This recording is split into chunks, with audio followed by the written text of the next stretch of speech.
Praise the lord. ఈరోజు వాగ్దానం కీర్తనల గ్రంథం 121 కీర్తన 6వ వచనం. పగలు ఎండ దెబ్బ అయినను నీకు తగలదు, రాత్రి వెన్నెల దెబ్బ అయినను నీకు తగలదు. దేవుడు మనకు తోడుగా ఉంటే ఆయన మనల్ని నడిపించే విధానం ఎట్లా ఉండిద్దంటే, ఎండ దెబ్బ పగలు తగలకుండా, రాత్రి వెన్నెల దెబ్బ తగలకుండా ఆయన మనల్ని నడిపించేటువంటి వాడు. అనగా శ్రమలు, సమస్యలు, శోధనలు, ఇరుకులు, ఇబ్బందులు అనేటువంటివి నీకు తగలకుండా నిన్ను నడిపించేవాడు మనం ఆరాధించేటువంటి దేవుడు. బైబిల్ గ్రంథంలో మీరు చూసినట్లయితే నిర్గమకాండం 13వ అధ్యాయంలో ఇశ్రాయేలు ప్రజలు అరణ్యంలో నడుచుకుంటూ వెళ్తున్నారు.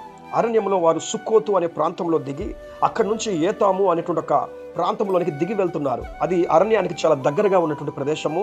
ఆ రాత్రి కూడా అక్కడ ప్రయాణం చేయాల్సిన పరిస్థితులు ఏర్పడినవి. అలాంటి పరిస్థితుల్లో దేవుడు వారి పక్షముగా ఉండి చేసినటువంటి గొప్ప కార్యం ఏంటో తెలుసా? నిర్గమకాండము 13వ అధ్యాయము 20, 21, 22 వచనాలు మీరు చూసినట్లయితే, పగలు రాత్రియు ప్రయాణం చేయనట్లుగా త్రోవలో యెహోవా వారిని నడిపించుటకై పగటి వేళ మేఘస్తంభంలోను, వారికి వెలిగించుటకు రాత్రి వేళ అగ్నిస్తంభంలోను ఉండి వారికి ముందుగా నడుచుచూ వచ్చెను. ఆయన పగటి వేళ మేఘస్తంభమునైనను రాత్రి వేళ అగ్నిస్తంభమునైనను ప్రజల ఎదుటి నుండి తొలగిపోలేదని చెప్పి బైబిల్లో అక్కడ మనం చూస్తున్నాము. ఆయన తొలగించకుండా, వారికి వెన్నెల దెబ్బ తగలకుండా మేఘస్తంభాన్ని, రాత్రి ఆయన నడిపించుకుంటూ తీసుకుని వెళ్ళాడు. పగటి పూట వారికి ఎండ దెబ్బ తగలకుండా ఆయన మేఘస్తంభమును ఉంచి వారిని నడిపించుకుంటూ తీసుకుని వెళ్ళాడు.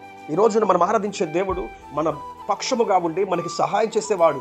ఆయన మనకు తోడుగా ఉండి అన్ని విషయాల్లో కూడా మనకి ప్రతిదీ కూడా నేర్పించుకుంటూ, ప్రతిదీ కూడా మనకి దయచేస్తూ ముందుకు తీసుకుని వెళ్ళేవాడు. ఆయన ఇక్కడ చెప్తున్నాడు, పగలు ఎండ దెబ్బ అయినను నీకు తగలదు, రాత్రి వెన్నెల దెబ్బ అయినను నీకు తగలదు. నీ జీవితంలో నువ్వు ఎదుర్కొంటున్న పరిస్థితులు ఎలాంటివైనా సరే, ఆ దెబ్బలు ఎంత గొప్పవైనా సరే, ఎలాంటి దెబ్బలతో కూడుకున్నటువంటి ప్రయాణాలు నువ్వు చేస్తున్నా సరే, నీ చుట్టూ ఎలాంటి పరిస్థితులు ఉన్నా సరే, అవి నీకు తగలకుండా, వాటిలో నువ్వు చిక్కోకుండా, నేను నిన్ను క్షేమకరమైన మార్గాల్లో తీసుకుని వెళ్ళి నిన్ను ఉన్నతమైన స్థితిలోకి తీసుకుని వస్తాను, నిన్ను విడుదల కలుగు చేస్తాను, నువ్వున్న పరిస్థితుల నుంచి నీకు గొప్ప విడుదల కలుగు చేస్తాను అని చెప్పి మన దేవుడు ఇక్కడ వాగ్దానం చేస్తున్నాడు.